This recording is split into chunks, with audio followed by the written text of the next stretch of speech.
सिमरन है। कितना आसान है परमात्मा का स्मरण। स्मरण नित्य बना रहना चाहिए। व्यक्ति निश्चिंत हो जाता है, निर्भय हो जाता है, हर वक्त आनंदित परमानंदित अवस्था में वह रहता है। पिछले रविवार को आप जी ने देखा था, एक बुजुर्ग ने क्या कहा है, जो सदा मुस्कुराते रहता, सदा हंसता रहता था। जिंदगी में मुसीबतें कोई कम नहीं आई। बचपन में ही माता पिता की डेथ हो गई थी, एक अनाथ की तरह पला। युवक हुआ, दोनों का टांगे कट गए, जिंदगी व्हीलचेयर में बिताई। लेकिन कभी किसी ने उनके चेहरे को उदास नहीं देखा। हर वक्त मुस्कुराता चेहरा उनका रहता था, प्रसन्न। इतना ही कहा करते, परमेश्वर को ये मत बताओ आपकी मुसीबतें कितनी बड़ी हैं, मुसीबतों को ये बताओ कि मेरे पास मेरा राम कितना बड़ा है। मुसीबत को बताओ तो कितनी बड़ी क्यों ना हो, मेरे राम से तो बड़ी नहीं हो सकती। उसका अनुग्रह मुझे सदा प्राप्त रहा, उसकी कृपा मुझे सदा प्राप्त रही।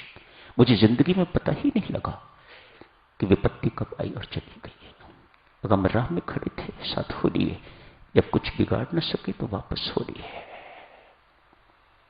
ऐसी हालत सिमरन करने वाले की।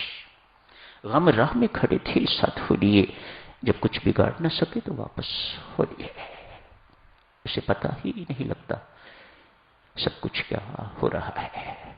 मैं परमात्मा की कृपा को याद कर करके तो सदा मुस्कुराता रहता हूं।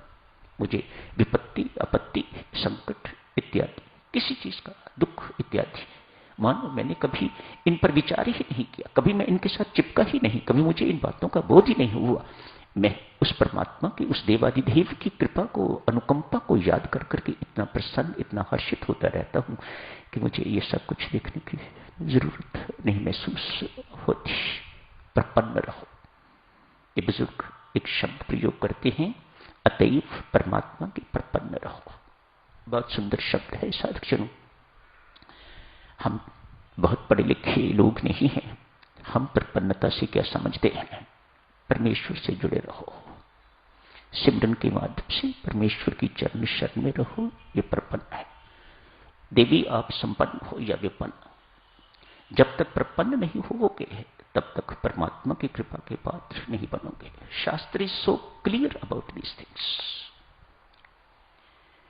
शांति उन्हीं के पास है, उन्हीं से जुड़ने से मिलेगी। आप संपन्न हो, विपन्न हो, परमात्मा की कृपा के पात्र तभी बनोगे जब प्रपन्न होगे। गीता जी का ज्ञान का शुभारंभ तभी होता है जब अर्जुन भगवान श्री के प्रपन्न होता है, गुरु महाराज की चरण शरण में जाता है। गुरु महाराज हे अविनाशिन, मैं तेरी चरण शरण में, मुझे अपना शिष्य स्वीकार करो। तब भगवान श्री कृष्ण अपना मुख खोलते हैं, मानो एक चैनल खुल गई। अब उसमें जो कुछ भी उनके पास है वह प्रवाहित होता रहेगा, कुछ बहुत करने की जरूरत नहीं।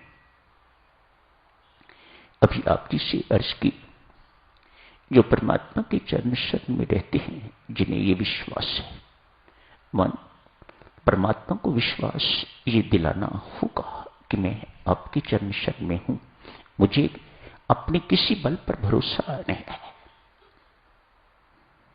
जहां तक आपका अपना बल किसी भी प्रकार का देवी बना रहेगा, परमात्मा के हाथ आपकी रक्षा के लिए नहीं उठेंगे।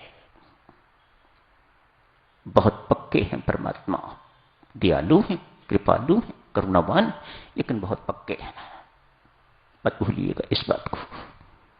जब तक लेश मात्र भी आपके अंदर ये रहेगा मेरा बल है बाकी, तब तक परमात्मा के हाथ आपकी रक्षा के लिए उठेंगे नहीं।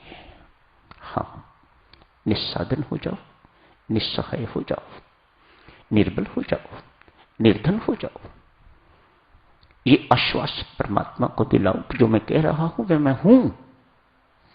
यदि परमेश्वर इस बात पर आश्वस्त हो जाते हैं तो फिर आपको कुछ करना शेष नहीं रहता, सब कुछ राम अपने आप करेंगे।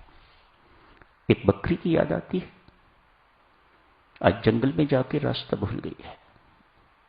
मानो सभी की सभी बकरियां भेड़ें जितनी भी थी वे कहीं आगे निकल गई, पत्ते खाती रही, अकेली रह गई। संध्या का समय हो गया है, सायंकाल, मानो अंधेरा होने ही वाला है। नदी पड़ी रास्ते में, कहां जाऊं अब? मुझे पता नहीं शेष बकरियां किस घाट से पार गई हैं, मुझे कोई बोध नहीं है। मैं किस घाट से जाऊं, मुझे कोई पता नहीं है। खोज रही है। परमेश्वर की कृपा, एक शेर का पंजा दिखाई दे गया, उसी पर बैठ गई। शेर के पंजे पर ये बकरी बैठ गई है। सारी रात बितानी है, सुबह होगी तो नदी पार करूंगी। हिंसक पशुओं ने आना शुरू कर दिया है जल पीने के लिए। एक आता है, देखता है बकरी अकेली है, वाह मौज हो गई, शिकार मिल गया। पानी बाद में पिएंगे, पहले इसे खाते हैं। एक ही बात कहती है बकरी, खाने से पहले मुझे ये देख लो कि मैं किसकी शरण में बैठी हूं। बस हिंसक पशु वहीं से मुड़ जाते हैं, पानी पिया और चलते बने। शेर जिसके पंजे का देवी आश्रय लिया है वे आ गए हैं। अरे बकरी, तो किसके सहारे पर निर्भय बैठी है? यहां तेरे सहारे, तेरे पंजे पर बैठी हूं। प्रसन्न हुआ, शेर प्रसन्न हुआ। यदि शेर जैसा व्यक्ति कहो, पशु कहो, हिंसक पशु ये बात सुन के प्रसन्न हो सकता है तो परमात्मा की तो बात ही क्या है।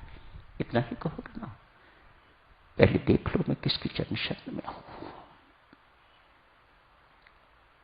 सुख सपना दुख बुदबुदा दोनों हैं मेहमान। क्या कहता है ये? ऐसा व्यक्ति क्या कहता है? सुख सपना दुख बुदबुदा दोनों हैं मेहमान, सबका आदर कीजिए जो भेजे भगवान। सुख सपना दुख बुदबुदा दोनों हैं मेहमान, सबका आदर कीजिए जो भेजे भगवान। काहे की परवाह पड़ी है? सिर पर बैठा है ना, देखो ना मैं किसके चरण शरण में बैठा हुआ हूं।